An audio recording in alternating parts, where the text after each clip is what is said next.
जय श्री कृष्ण, जय श्री राधे। आज हम आपको सुनाने वाले हैं श्रीमद् भागवत गीता का 7वां अध्याय। अगर इससे पहले के अध्याय आपने नहीं सुने हैं तो आप हमारे चैनल पर जाके सुन सकते हैं। तो चलिए सुनते हैं कार्तिक मास के इस पावन महीने में श्रीमद् भागवत का 7वां अध्याय। भगवान शिव कहते हैं, पार्वती अब मैं 7वें अध्याय का महात्म बतलाता हूँ, जिसे सुनकर कानों में अमृत रस भर जाता है। पाटलिपुत्र नामक एक दुर्गम नगर है, जिसका गोपुर द्वार बहुत ही ऊंचा है। उस नगर में श्रीकर्ण नामक एक ब्राह्मण रहता था।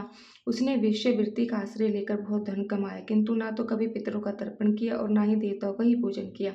वह धन उपार्जन में तत्पर होकर राजाओं को ही भोज दिया करता था। एक समय की बात है, उस ब्राह्मण ने अपना चौथा विवाह करने के लिए पुत्र और बांधुओं के साथ यात्रा की। मार्ग में आधी रात के समय जब वह सो रहा था तो एक सर्प ने कहीं से आकर उसकी बाह में काट लिया।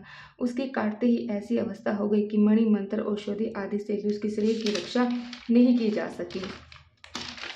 तत्पश्चात कुछ ही क्षणों में उसके प्राण पुकार उड़ गए। फिर बहुत समय के बाद वह प्रेत सर्प योनि में उत्पन्न हुआ। उसका चित्त धन की वासनाओं में बंधा था। उसने पूर्व वृत्तांत को स्मरण करके सोचा, मैंने जो घर के बाहर करोड़ों की संख्या में अपना धन गड़ा रखा है, उससे इन पुत्रों को वंचित करके स्वयं इसकी रक्षा करूंगा। एक दिन सांप की योनि से पीड़ित होकर पिता ने संपन्न में अपने पुत्रों के समक्ष आकर अपना मनोभाव बतलाया। तब उसने निर्कुश पुत्रों ने सवेरे उठकर बड़ी विस्मय के साथ एक दूसरे संपन्न की बात कही। उसमें मझले पुत्र कुदाल हाथ में लिए घर से निकला और जहाँ उसके पिता सर्प योनि में धारण करके रहते थे उसी स्थान पर गए। यद्यपि उस धन के स्थान का ठीक ठीक पता नहीं था, फिर भी चिन्ह से उसका ठीक निश्चय कर लिया और लोभ बुद्धि से वहां पहुंचकर बम्बी को खोदना आरंभ किया।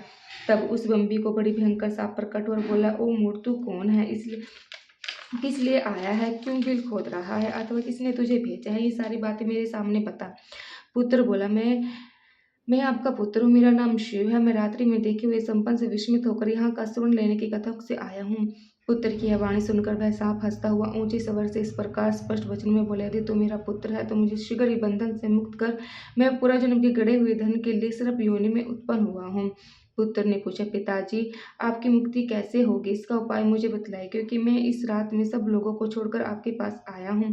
पिता ने कहा, बेटा, गीता के अमृतमय सप्तमें अध्याय को छोड़कर मुझे मुक्ति करने में तीर्थ, दान, तप और यज्ञ विश्वास समर्थ नहीं है। केवल गीता का 7वां अध्याय प्राणियों के जरा, मृत्यु आदि दुखों को दूर करने वाला है। पुत्र, मेरी श्राद्ध के दिन सप्तमी अध्याय का पाठ करने वाले ब्राह्मण को श्रद्धा पूर्वक भोजन कराओ, इससे निसंदेह मेरी मुक्ति हो जाएगी। बस अपनी शक्ति के अनुसार पूर्ण श्रद्धा के साथ वेद विद्या में प्रवीण अन्य ब्राह्मणों को भी भोजन कराना। सर्प योनि में पड़े हुए पिता की ये वचन सुनकर सभी पुत्रों ने अब उसकी आज्ञा अनुसार तथा उससे भी अधिक किया। तब सुनकर ने अपने सिर्फ शरीर को त्याग दिव्य देह धारण की और सारा धन पुत्रों के अधीन कर दिया। पिता ने करोड़ों की संख्या में जो धन बांटकर दिया था, उससे भी सदाचारी पुत्र वह बहुत ही प्रसन्न हुए। उनकी बुद्धि धर्म में लगी हुई थी, इसलिए उन्होंने बावली, कुएं, बखार, यज्ञ और देव मंदिरों के लिए उस धन का उपयोग किया और अन्नशाला भी बनवाई। तत्पश्चात 7वें अध्याय का सदा जाप करते हुए उन्होंने मोक्ष प्राप्त किया। पार्वती, यह तुम्हें 7वें अध्याय का महत्व बतलाएगा, जिसके क्षण मात्र से मानव सब पातकों से मुक्त हो जाता है।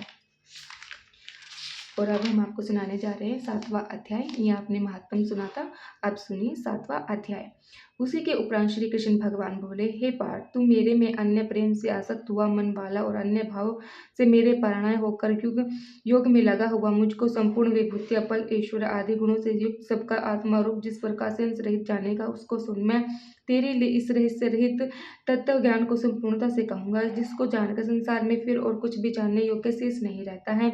हजारों मनुष्य में कोई ही मनुष्य मेरी प्राप्ति के लिए यत्न करता है, और उन यत्न करने वाले योगियों में भी कोई ही पुरुष मेरा परिणय हो मेरे को तत्व से जानता है, अर्थात यथार्थ ब्रह्म जानता है। हे अर्जुन, पृथ्वी, जल, अग्नि, वायु और आकाश तथा मन, बुद्धि, अहंकार भी ऐसे ही 8 प्रकार से विभिन्न ही मेरी प्रकृति है। ये 8 प्रकार के भेदों वाले तो अपार अर्थात मेरी जड़ प्रकृति है। और हे महाभू, जिससे दूसरी को मेरे जीव रूपा पर अर्थात चेतना प्रकृति जानकी, जिससे यह संपूर्ण जगत धारण किया जाता है। हे अर्जुन, तो ऐसा समझ कि संपूर्ण भूत इन दोनों प्रकृतियों से ही उत्पन्न वाले हैं और संपूर्ण जगत का उत्पत्ति और प्रलय रूप है, अर्थात संपूर्ण जगत का मूल कारण हूँ। इसलिए हे धनंजय, मेरे से सिवा किंचित मात्र भी दूसरी वस्तु नहीं है। यह संपूर्ण जगत सूत्रों में शत्रु के मणियों के सदृश में मेरे में गुथा हुआ है। हे अर्जुन, जल में रस हूँ, चंद्रमा और सूर्य में प्रकाश हूँ, संपूर्ण वेदों में ओंकार हूँ तथा आकाश में शब्द और पुरुषों में पुरुष तत्व हूँ। पृथ्वी में पवित्र गंध, अग्नि में तेज हूँ, संपूर्ण भूतों में उनका जीवन अर्थात जिसे वे जीते हैं वह मैं हूँ। तपस्वियों में तप हूँ। हे अर्जुन, संपूर्ण भूतों का सनातनी कारण मेरे को ही जान। मैं बुद्धिमानों की बुद्धि और तेजस्वियों का तेज हूँ। हे भारत श्रेष्ठ, मैं बलवानों का आसक्ति और कामनों से रहित बल अर्थात समर्थ हूँ। सब भूतों में धर्म के अनुकूल अर्थात शास्त्रों के अनुकूल काम हूँ। और जो भी सत्तो गुणों से उत्पन्न होने वाले भाव है, जो रजोगुणों से तथा तमोगुणों से होने वाले भाव है, उन सबको तो मेरे से ही होने वाला है ऐसा जान। परंतु वास्तव में उनमें और मेरे में नहीं है। गुणों के कार्य रूप, सत्व, रजस और तमस, इन तीनों प्रकार के भावों से अर्थात रोग, द्वेष, विकारों से संपूर्ण विषय से यह सब संसार मोहित हो रहा है। इसलिए इन तीनों गुणों से परे मुझे अविनाशी को तत्व नहीं जानता, क्योंकि यह अलौकिक अर्थात अति अद्भुत त्रिगुण में मेरी योग माया बड़ी दुस्तार है। परंतु जो पुरुष मेरे को ही निरंतर भजते हैं वे इस माया को उल्लंघन कर जाते हैं अर्थात संसार से तर जाते हैं। ऐसा सुगम उपाय होने पर भी माया द्वारा मेरे हारे हुए ज्ञान वाले और असुर स्वभाव को धारण किए हुए तथा मनुष्य में नीच और दूषित कर्म करने वाले मूढ़ लोग तो मेरे को नहीं भजते हैं। हे भारतवंशियों में श्रेष्ठ अर्जुन, उत्तम कर्म वाले अर्थात तत्वजगुषा और ज्ञानी अर्थात निष्काम ऐसे 4 प्रकार के भजना जन मेरे को भजते हैं। उनमें भी नित्य मेरे में एक भाव से स्थित हुआ अन्य प्रेम भक्ति वाला ज्ञानी भक्त अति उत्तम है, क्योंकि मेरे को तत्व से जानने वाले ज्ञानी को मैं अत्यंत प्रिय हूँ और वह ज्ञानी मेरे को अत्यंत प्रिय है। यद्यपि ये सभी उद्धार अर्थात श्रद्धा रहित मेरे भजन के लिए समय लगाने वाले होने से उत्तम, परंतु ज्ञानी तो साक्षात मेरा स्वरूप ही है ऐसा मेरा मत है, क्योंकि वह स्थिर बुद्धि ज्ञानी भक्ति भक्त अति उत्तम गति स्वरूप मेरे में ही अच्छी प्रकार स्थित है। जो बहुत जन्मों के अंत के जन्म में तत्व ज्ञान को प्राप्त हुआ ज्ञानी सब कुछ वासुदेव ही है अर्थात वासुदेव के सिवा अन्य कुछ नहीं है। इस प्रकार मेरे को भजता है वह महात्मा अति दुर्बल है। अर्जुन, जो विषय शक्त पुरुष है वह अपने स्वभाव से प्रेरित हुए तथा उन भोगों की कामना द्वारा ज्ञान से भ्रष्ट हुए उस नियम को धारण करके अर्थात जिस देवता की पूजा के लिए जो नियम लोक में प्रसिद्ध है उस नियम को धारण करके अन्य देवता को भजते हैं अर्थात पूजते हैं। जो स्वाकामी भक्त जिस देवता के स्वरूप को श्रद्धा से पूजना चाहते हैं उस भक्त की मैं उसी भक्त देवता के प्रति श्रद्धा को स्थिर करता हूँ। वह पुरुष उस श्रद्धा से युक्त हुआ उस देवता के पूजन की चेष्टा करता है और उस देवता से मेरे द्वारा ही विधान किया हुआ उन इच्छित भोगों को निसंदेह प्राप्त होता है। परंतु उन अलग बुद्धि वालों का वह फल नाशवान है तथा वे देवता को पूजने वाले देवता को प्राप्त होते हैं और मेरे भक्त चाहे जैसे ही भजे शेष में वे मेरे को ही प्राप्त होते हैं। ऐसा होने पर भी सब मनुष्य मेरा भजन नहीं करते। इसका कारण यह है कि बुद्धिहीन पुरुष मेरे अनुत्तम अर्थात जिससे उत्तम और कुछ भी नहीं है ऐसे अविनाशी परम भाव को अर्थात अजन्मा अविनाशी हुआ भी अपनी माया से प्रकट होता हूँ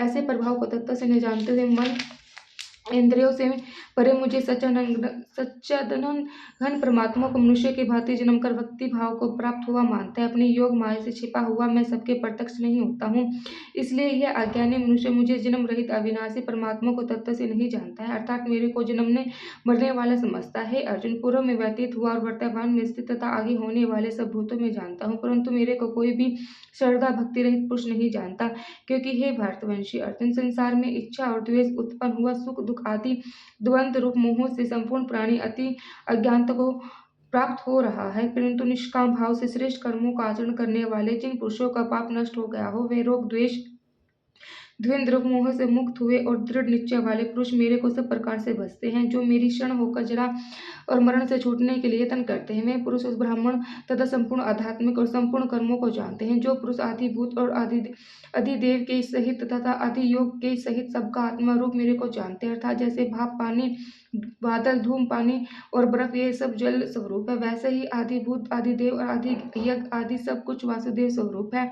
ऐसे जो जानते हैं वे युक्तिचित वाले पुरुष अंत काल में मुझको ही जानते हैं अर्थात प्राप्त होते हैं। तो ये था आज का 7वां अध्याय और महात्म। जय श्री कृष्ण, जय श्री राधे।